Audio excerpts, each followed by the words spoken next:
The cheetah, the fastest running creature on the face of this earth.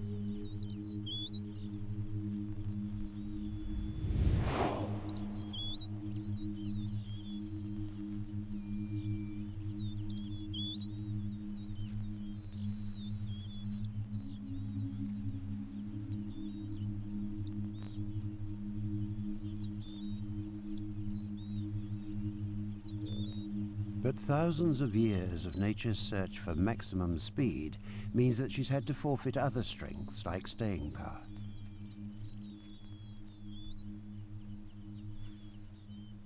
Duma is hungry. She hasn't eaten for 3 days.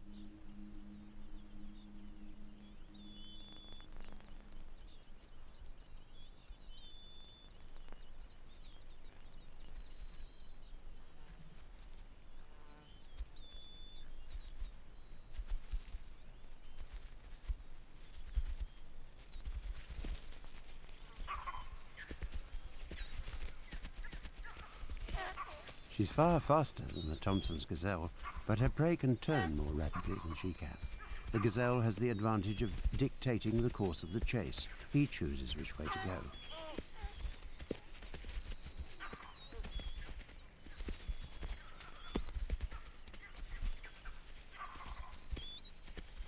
As the gap widens, Duma's stamina begins to run out, and she gives up.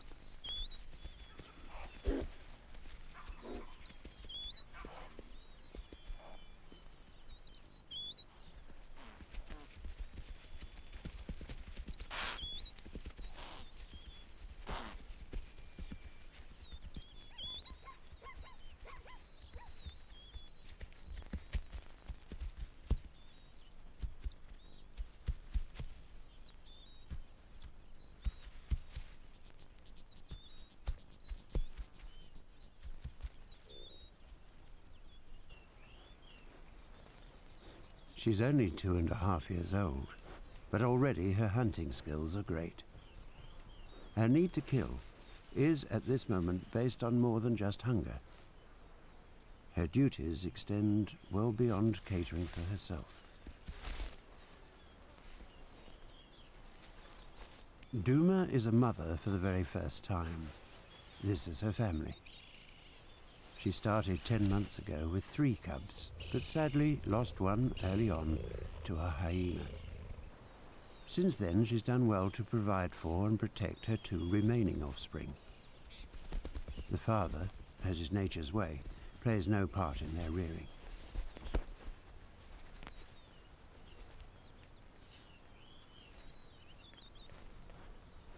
Though fit, strong and fast, the cubs are still kitten-like most of the time. Their enthusiasm for a game, despite empty stomachs, rarely wavers. The young male usually dominates these wrestling matches, being heavier than his sister, but this play is full of bluff and designed to hone chasing and tripping skills, which will be so essential in the not very distant future.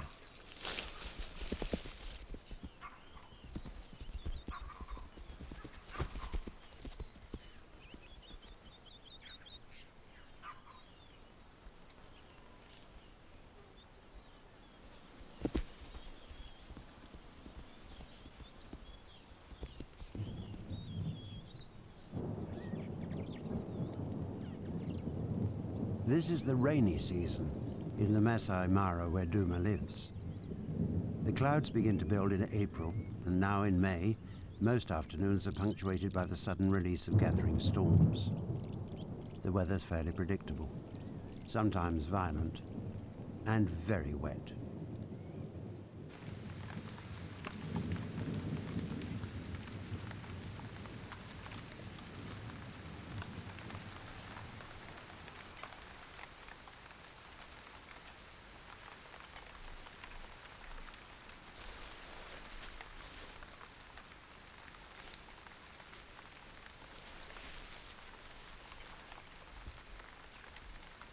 These rains are the lifeblood of the Mara Plains, a major link in nature's food chain. The discomfort they bring is balanced by the bounty of lush grasses enjoyed by the many resident grazing animals. In turn, Enough food to attract and keep a strong population of creatures like the Thompson's gazelle plays a vital part in the health of Duma and her young.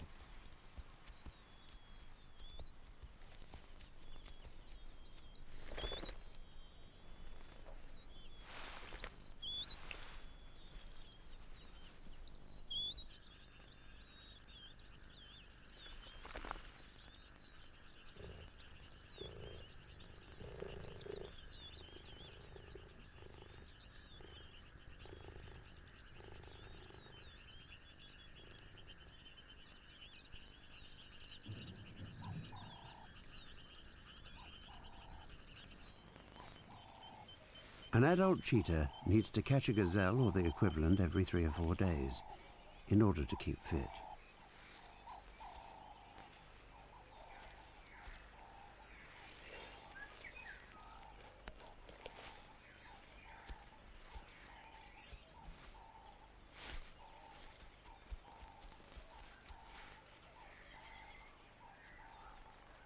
At just 30 kilos, Duma is something of a lightweight on the plains, dwarfed by leopard, hyena and lion. This slim frame is the evolutionary price paid for her tremendous turn of speed. But whereas she may be able to catch the most fleet-footed of prey, she's unable to defend her prize against the many other hungry mouths that live here.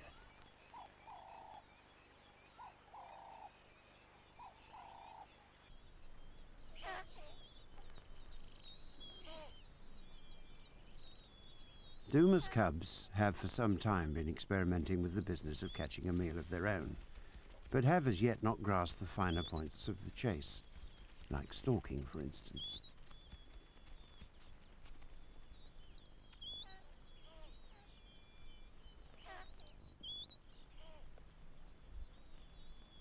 Full independence is at least 7 months away, and until then the cubs will depend on Duma to come up with the goods. The hare can't outpace Duma, but it knows its territory well, and it knows where to run and hide.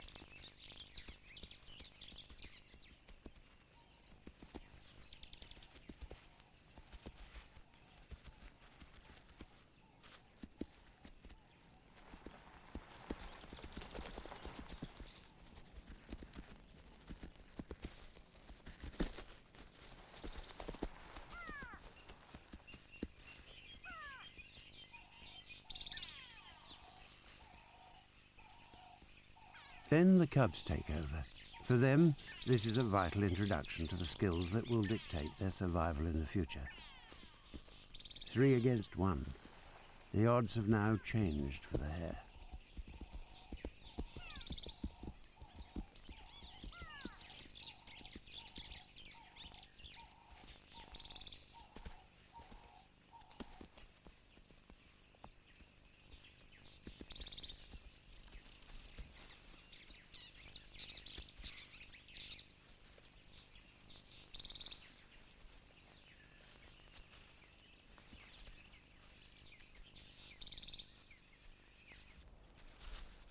The meal is small, but very welcome. The family hasn't eaten for days. But even now they can't be sure of their prize.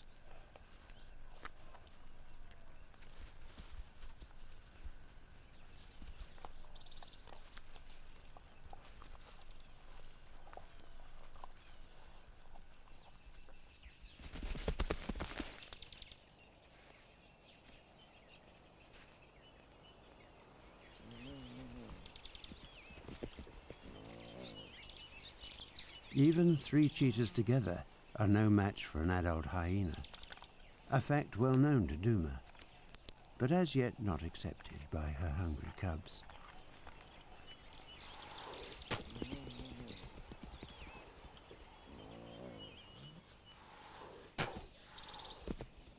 The cubs' violent spits and hisses are no more than an irritant to the hyena, whose weight and crushing jaws would make short work of the cats, should they come into range.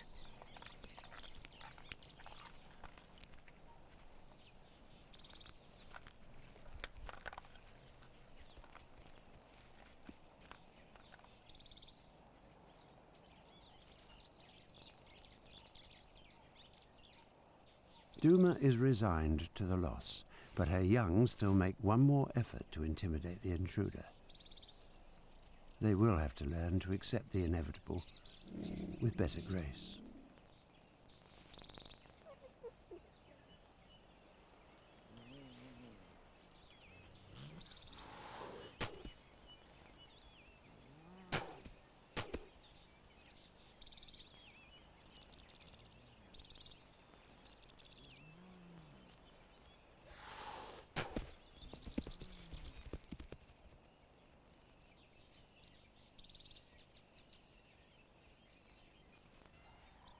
Though hares are hunted by cheetahs when chance allows, the cat's mainstay is bigger fare. The life of Duma and her kind is closely linked to the fastest of the gazelle and antelope. There's a limit to the size of animal she can wrestle to the ground, so though she may easily outpace a zebra or wildebeest, she knows to target more modest prey.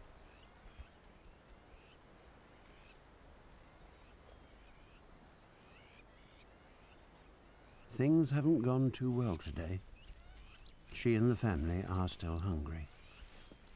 Every hunt is a gamble. This time the cub seemed to sense the seriousness of the situation and wait behind. Each time she commits to a chase and misses, she pays dearly in the loss of her energy reserves.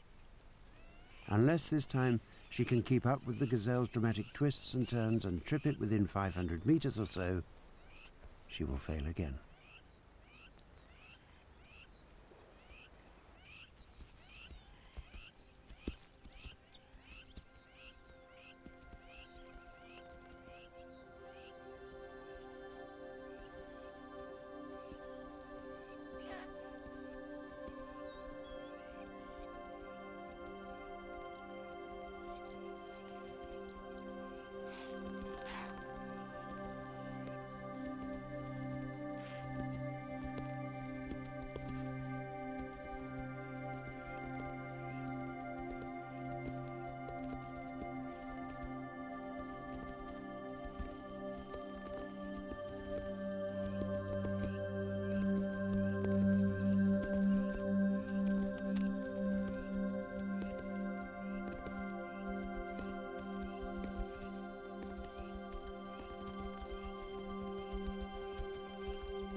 At last, a meal to satisfy the appetites of all three cheetahs.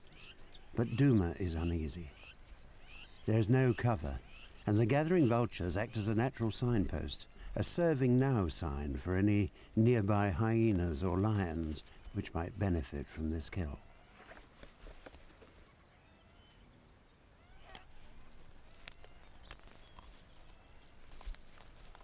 Duma and her family know this, and in true cheetah fashion they bolt their food, starting with the rump muscles, which will give them the most energy.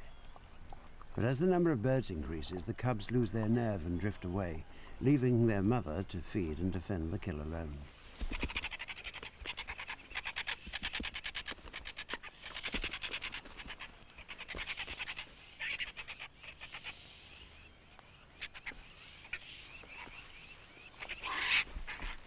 Though she's not full, Duma decides discretion's the order of the day. and leaves what's left of the kill to the scavenging birds before any larger challengers can arrive on the scene.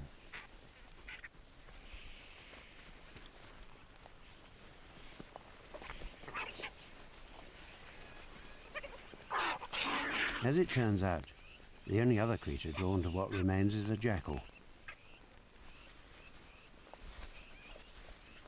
Ever the opportunist, this versatile little hunter is wary of the nearby cheetahs, but nonetheless makes the most of his frightening appearance with a display which is sufficient to intimidate even the largest of the vultures.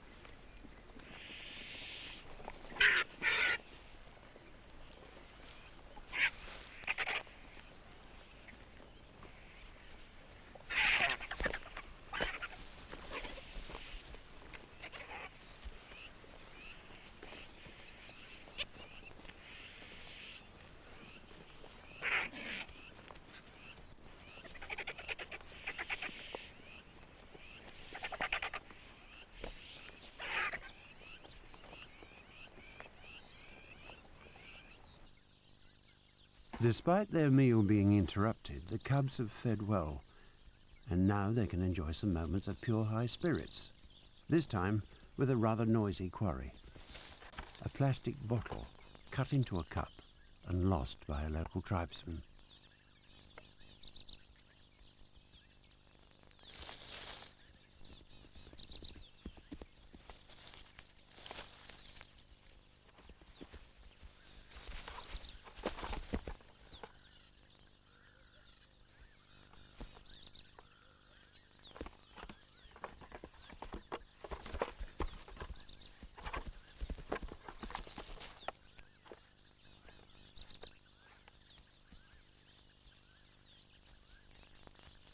These games of life have a deadly intent.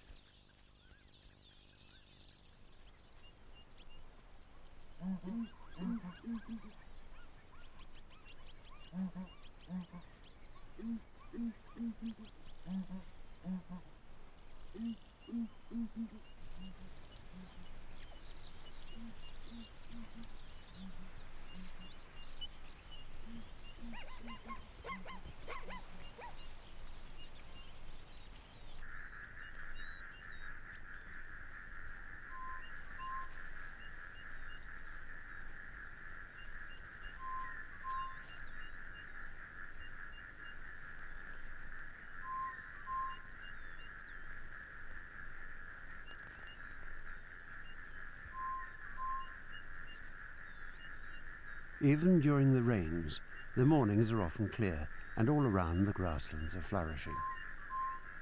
The Thompson's gazelles give birth twice a year, once in October and November, and now in April and May. The sudden abundance of young animals make easy pickings for an adult cheetah, but in addition they provide an opportunity for Duma to encourage her cubs to perfect their hunting.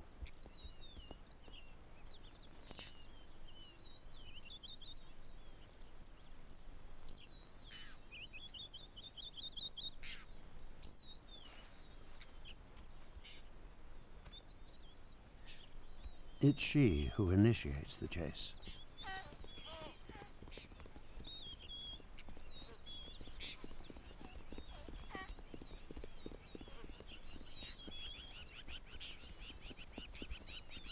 Now it's down to the cubs to finish the job.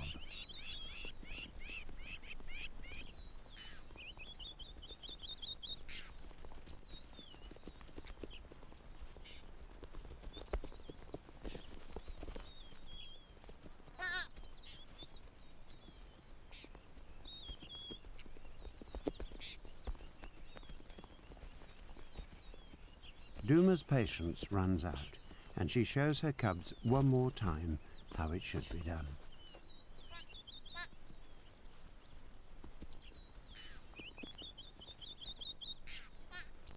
The cubs' next attempt is decisive.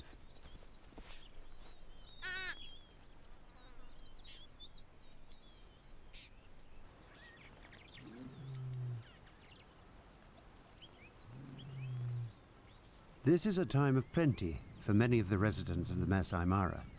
The rains are a signal not just to the gazelles to give birth, but also to a whole community of insects to emerge and breed.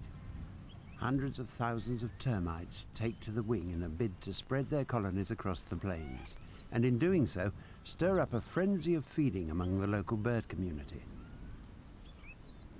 They provide a welcome snack for some weary travellers too.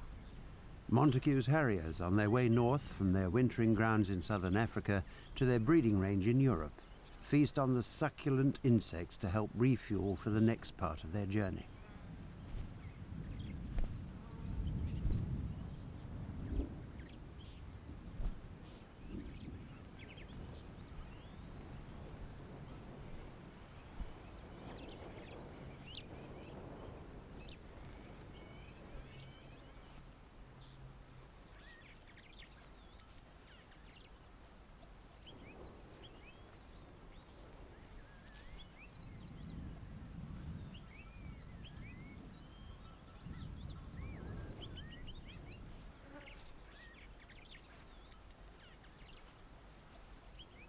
The cheetahs are also distracted by the seasonal change, and not just because of the abundance of food.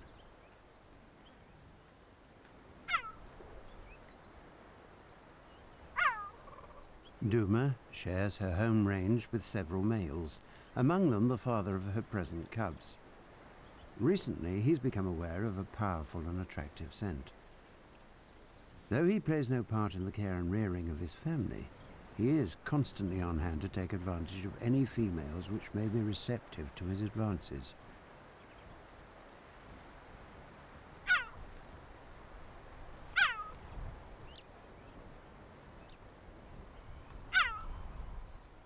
A female cheetah has come into season. The male is desperate to track down the source of the irresistible aroma that plays such a vital part in keeping the species alive. He spends many hours of the day staking his own scented claim to territory.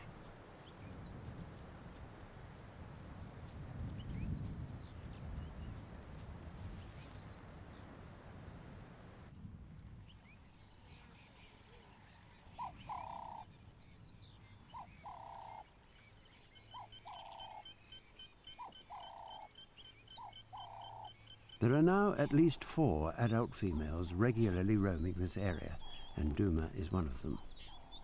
She too has picked up the new and familiar scents around her home. The cubs don't seem to notice, don't seem to understand the subtleties and significance of these aromatic calling cards.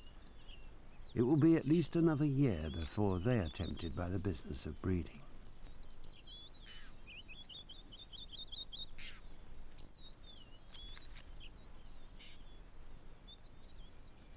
The scent Duma has detected is definitely that of another female.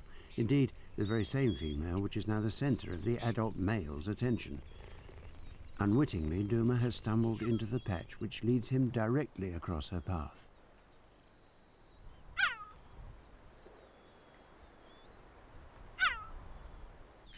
Unless with cubs, female cheetahs are solitary animals. Even when courting, their relationship lasts for a few days at most. To be blunt, the adult male is an unwelcome guest in this family.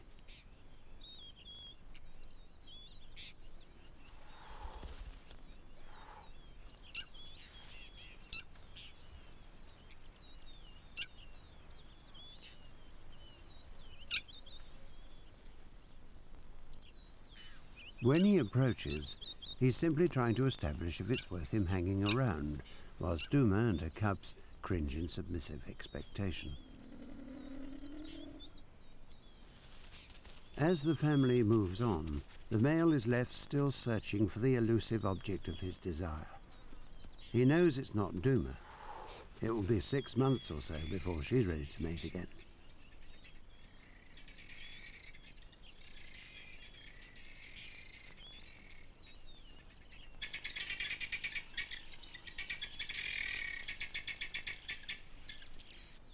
Until then, it's her present family that still demands most of her attention.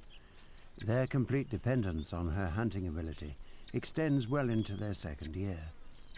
Already at almost a year old, they're each eating as much as their mother.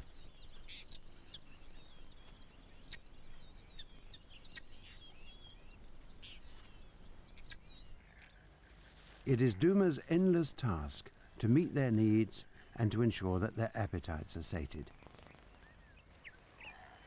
Impala. The males distracted by the females and the business of breeding. A good opportunity for Duma. But these are big animals weighing considerably more than a female cheetah, and though not faster, are easily able to outdistance the cat in a chase.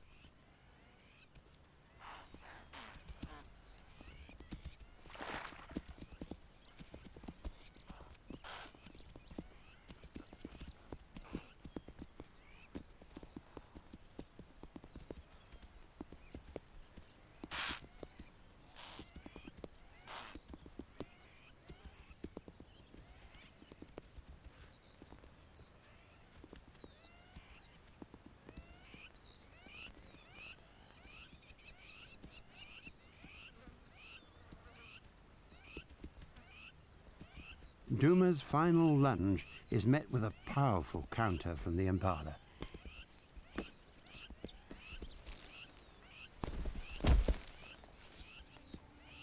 This time, luck and a tree were on the side of the cheetah family. Hopefully, this is a meal that they'll be allowed to enjoy at their leisure.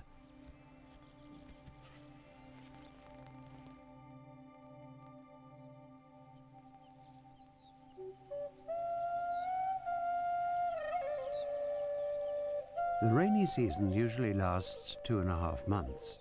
It encourages a phenomenal growth of vegetation, which by the middle of August has reached its dramatic peak.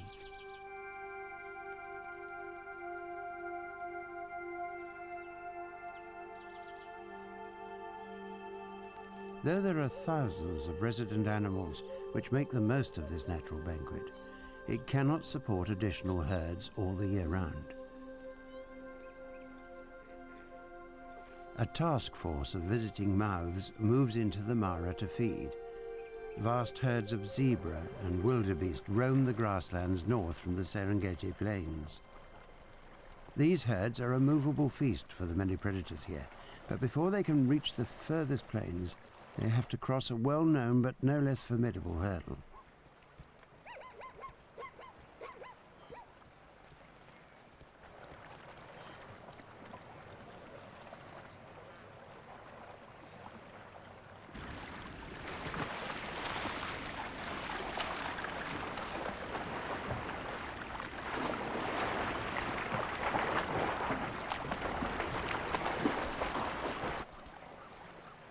Though the powerful, rain-swollen waters of the Mara River are treacherous, there is a more sinister threat which faces the unwary.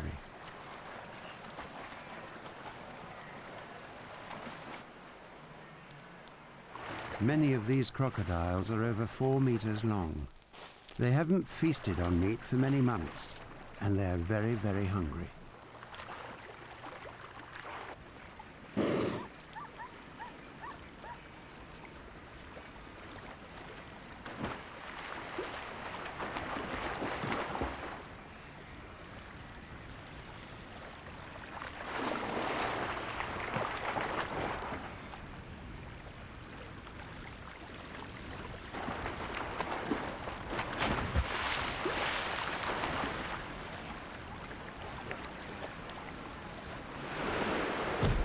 The zebra are alert, tough and strong, and very difficult for even the largest reptiles to subdue. The wildebeest, on the other hand, present a less powerful target.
Despite the losses, the vast majority of grazing animals cross safely and set about stripping the land of its nutrient-rich bounty. The zebra and wildebeest are able to digest the longer, coarser grasses, leaving behind the ideal short grass plains, which will support the smaller gazelles.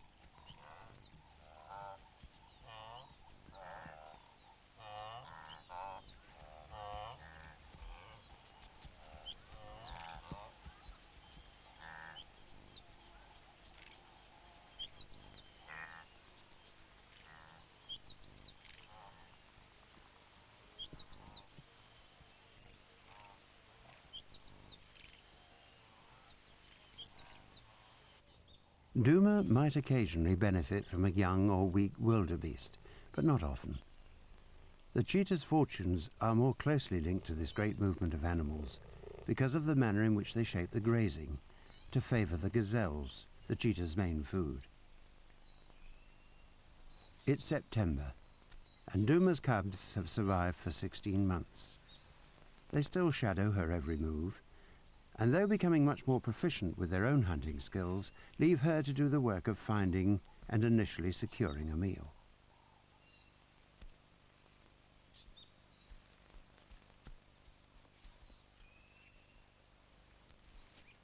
But today's will be a meal with a difference.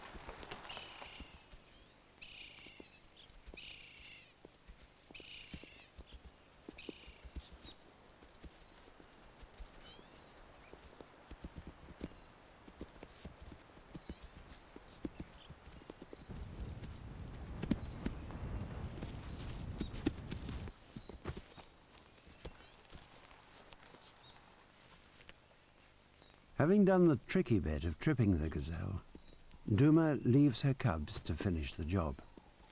She's been doing this increasingly over the past few months.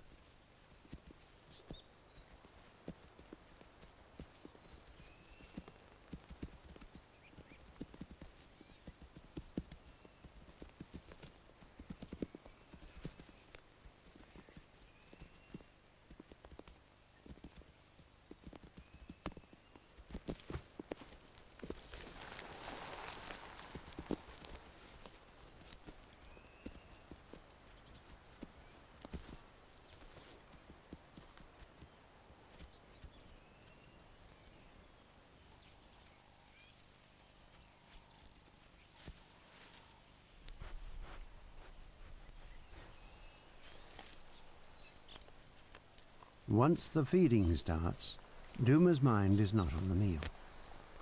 With her cubs preoccupied with their hunger, she slips away.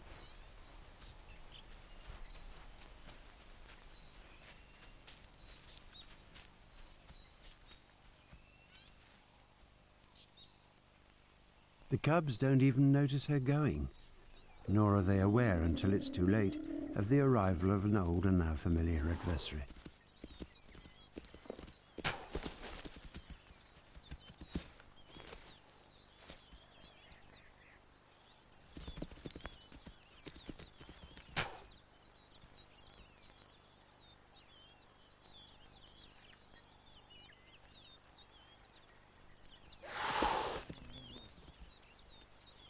As the cubs challenge, vainly trying to snatch back their kill from the interloper, Duma keeps walking, and the distance between the cubs and their mother widens.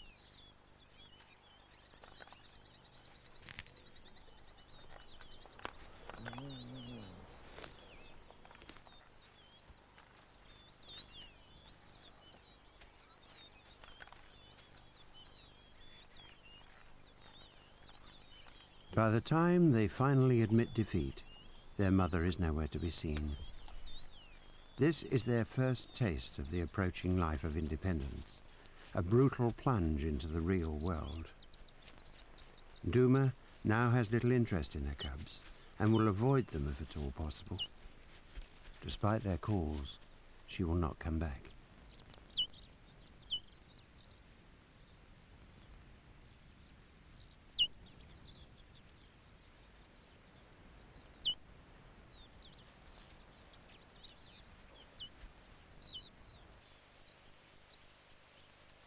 Their noisy attempts to contact their mother have been heard, though.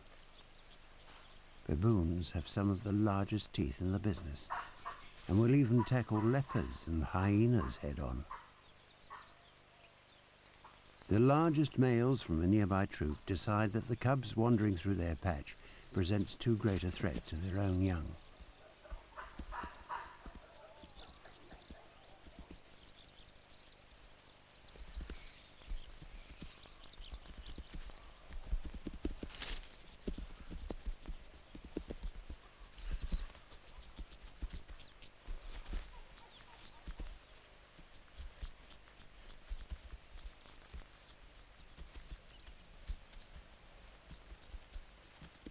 They cannot, however, run as fast.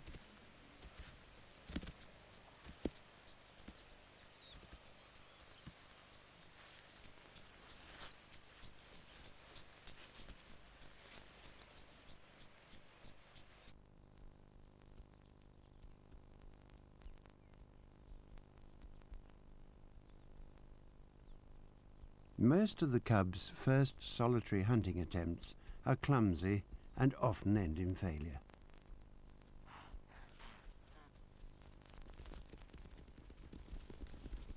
This is the most testing period in many young cheetahs' lives. They must kill or die. There are no alternatives. It's a vicious circle of desperate attempts and tantalizing misses, resulting in a gradual but inevitable decline in their physical condition.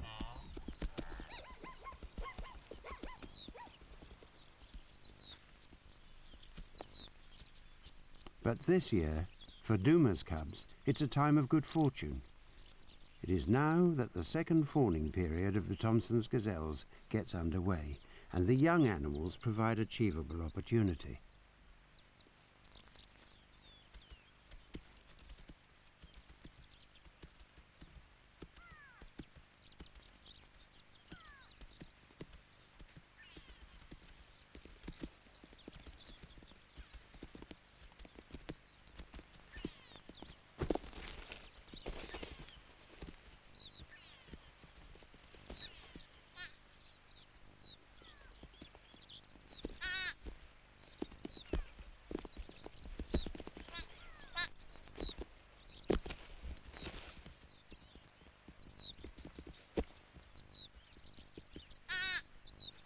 With this unexpected time of bounty to see them through the steepest of learning curves, the cubs will thrive, and in time, go their separate ways.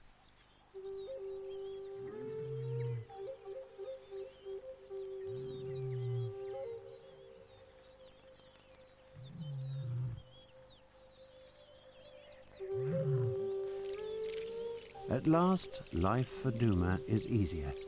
A time of luxury. She has only to feed and fend for herself.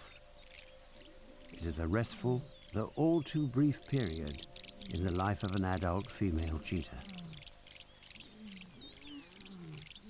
With the pressure off as far as finding a constant supply of food is concerned, she is now able to indulge in more frivolous activities. From her vantage point, she spots something worth a closer look.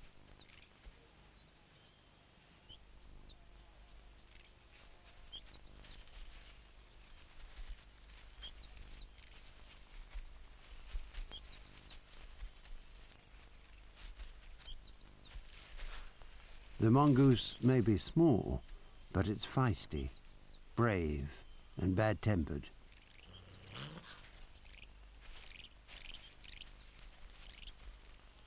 The bluff is enough to convince Duma to leave.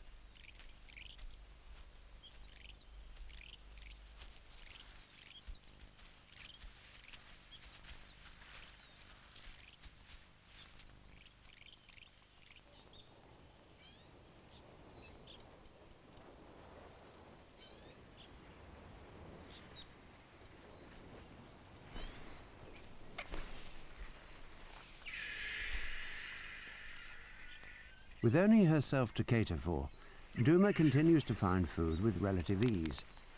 But as always, she has to be on her guard if she is to keep her kills. She has always shared her home with the Maasai people. For the most part, cat and cattle herdsmen get along with an uneasy truce. The cheetah's no threat to the cows, but young, desperate and inexperienced cats have been known to pinch a goat or two.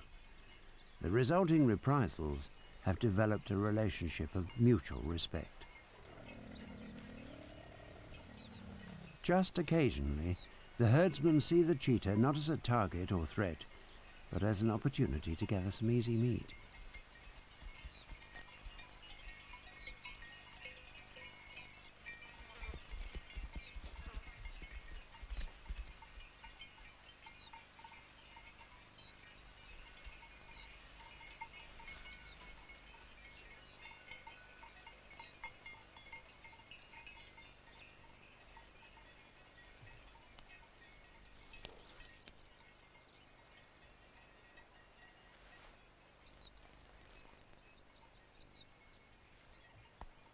Tendons are torn from the impala's legs for use as bindings, before the remainder of the carcass is butchered and carried back to the village.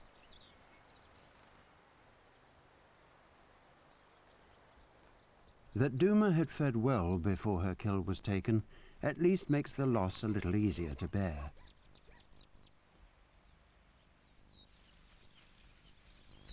Across the grasslands, there is a shift of mood.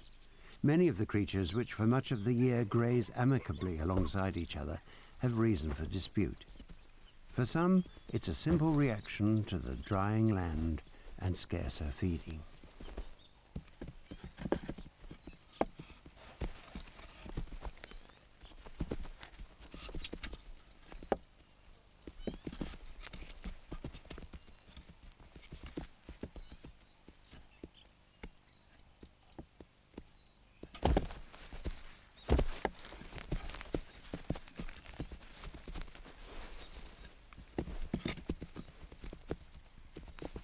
But for others, it's the opportunity to secure another generation that is the incentive to risk injury for supremacy.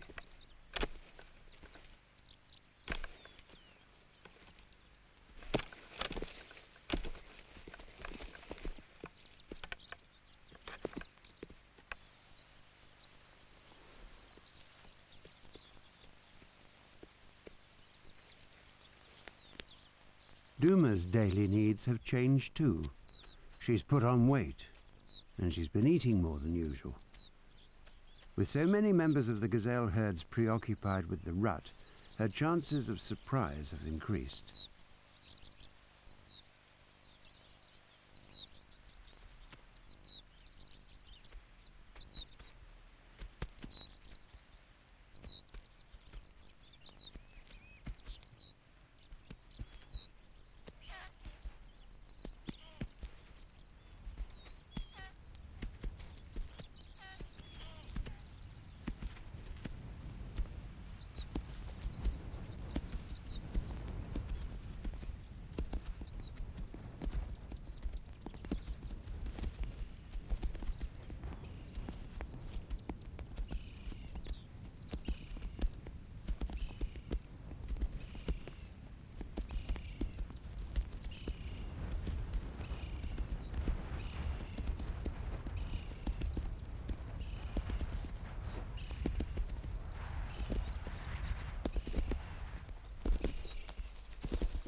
This meal will feed more than Duma.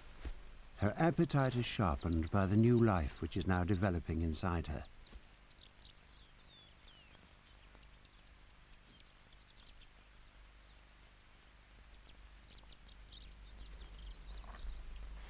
During her time alone, a brief encounter with the territorial male has ensured that once again she's to be a mother.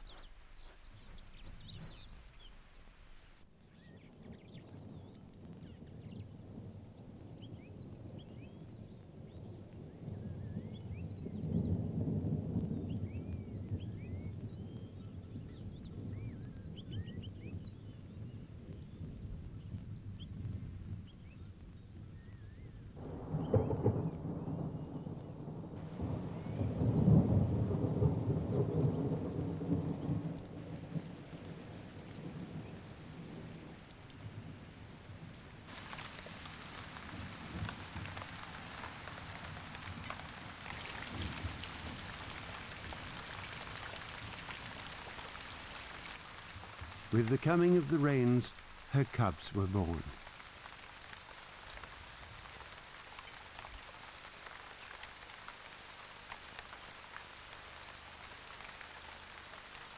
Two strong, healthy young, and a mother whose care, experience and tenacity will ensure that their future looks bright.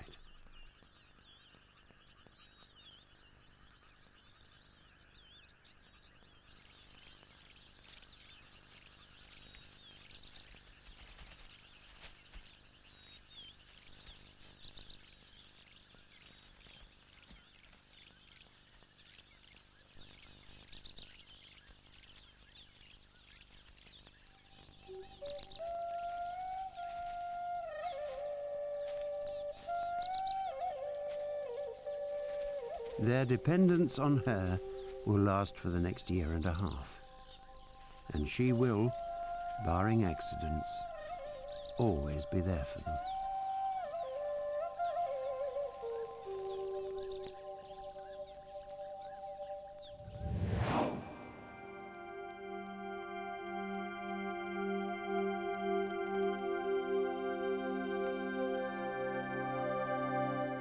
And on New Year's Eve, David Attenborough explores the most persecuted animal on this planet, the wolf, at 7:35 on BBC One.